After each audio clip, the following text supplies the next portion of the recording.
Great Scott, I'm in 1955. Mr. Krason, get me a 5. I'll be the happiest student alive. Hey, this is Mr. Krason. Welcome back to my video on 1950s culture. Now, there's a lot of parallels between this decade and another one that you already know and love a lot, the roaring 1920s. So I'll be making a lot of kind of comparisons throughout the video between those two decades. Both of these decades are coming straight off of a world war. Both will also come with their own Red Scares. Both the 1920s and 1950s will come with a push for conformity. Why? Well, part of it's consumer culture. If you're not buying the same stuff everybody else is, then what are you doing? And also, conformity proves that you're not a communist. You're buying into that capitalist buy, consumption-based expectation. Now, while World War II was still raging, in 1944, President Franklin Roosevelt thought ahead about the needs of veterans that would be returning eventually and had helped pass and sign into law the Servicemen's Readjustment Act, helping them readjust to life at home. It's been nicknamed the GI Bill or GI Bill of Rights, in case you hear that terminology instead.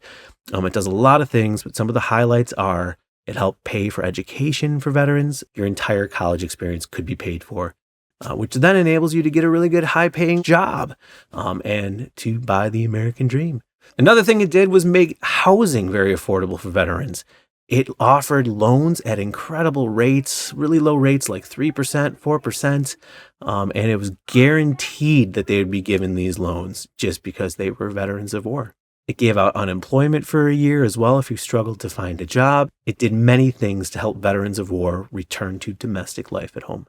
Making homes, and therefore the American dream, all the more affordable for returning veterans were the Levitt brothers, William and Alfred Levitt.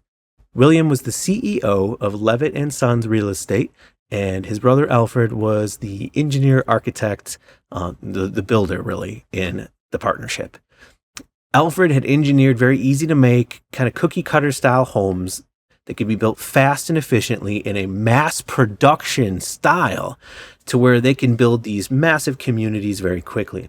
And the very first Levitt Town, as they called them, was built in Long Island, New York in 1947. Because they were able to build them so efficiently and fast, they were able to keep price down and make it a lot more affordable for returning veterans and really anyone that was interested in moving out into these suburban Levitt towns. The house out in the suburbs in a Levitt town community was not something that was available to everyone in America. Housing covenants became common to where some of these Levitt towns and communities like it would have right inside the deed to the house that you could not sell this house down the road to a person of specific races, African Americans being most commonly identified, as you could see in this housing covenant in Seattle. Partly due to these housing covenants, the suburbs are mostly going to be white at this time. And a phenomenon known as white flight starts happening where many white city dwellers leave the city and move out to the suburbs, leaving the urban areas to become blighted and mostly lower income minorities that couldn't either afford to go out to the suburbs or weren't really able to. Making it even easier to keep your city job and move out to the suburbs is interstate highways. This is brand new, created in 1956 by President Dwight D. Eisenhower. He's going to sign into law the Highway Act of 1956. As a former general in World War II, Eisenhower had been in Germany. He had seen the Autobahn system, the highway system there, and was inspired to do something similar here in America. Some of the primary reasons for building it were really defense related. So he wanted to create highways to make it really easy to move your military from one part of the United States to the other. This could be for strategic reasons in case we're attacked, whatever. But it would also play a role in helping people evacuate in the case of, say, a nuclear bomb being dropped in a big city. People could hop onto the interstate highways and evacuate quickly. Beyond just military use, highways made it easier for Americans to travel on vacation. Yay! So going to Disneyland, which opened in 1955, became a lot easier to do. Leaving to go to work from your suburban house was really easy because you'd hop on the highway to get to the city. And when I travel to Chicago, I hop onto Interstate 55 and it makes it a lot easier, a lot quicker than going through side roads. So there's a convenience factor that highways brought for just the typical average American citizen too. Businesses took the opportunity to grow around suburbs during this time as well. So you have a big suburban development. Well, you're going to need food. You're going to need a grocery store. You're going to need all sorts of businesses there. You're going to get the dawn of the franchise restaurant. So McDonald's probably being the most famous one in 1955 is created. First one in Des Plaines, Illinois. So Ray Kroc and McDonald's, KFC, all these big franchises start to be built. Now, right alongside the mass migration to the suburbs is a mass migration to southern states in general. These states like Texas and Florida and Southern California, they're nicknamed the Sun Belt because they're closer to the equator and they just have a nicer, hotter, more predictable climate. Why are people moving down into the Sun Belt? Well, a lot of the reason is because there's a lot of jobs down there. The Defense Department is going to set up a lot of new defense manufacturing factories and research and development down in the South for a couple reasons, one of which is predictability in the climate. It's easier to run NASA-based aeronautic experiments in a nice warm climate than it is in a ever-changing Chicago climate, for example. Another reason people are able to settle now in the Sun Belt is because air conditioning becomes readily available. Now, with this massive amount of Americans moving down to the South, you're also going to see a shift in political power to the South. With so many people leaving the Northeast and the Great Lakes, those big cities like Chicago and Detroit and Pittsburgh, that whole area gets nicknamed the Rust Belt. Kind of comically because it's rusting over. There's less people there working in the industries there. Now, with the war over, the economy doing well, the GI Bill paying for your college education to help you get that really great job, the GI Bill helping you afford a home in the suburbs, now Americans could start dreaming of building a family. And there's going to be a massive baby boom, they call it.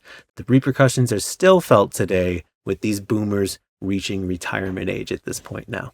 So the next thing to do is to fill that house up with things. So since the 1920s, this is the first time now that Americans have disposable income. There's not a war going on. There's not a depression, and they're willing and able to spend money on things.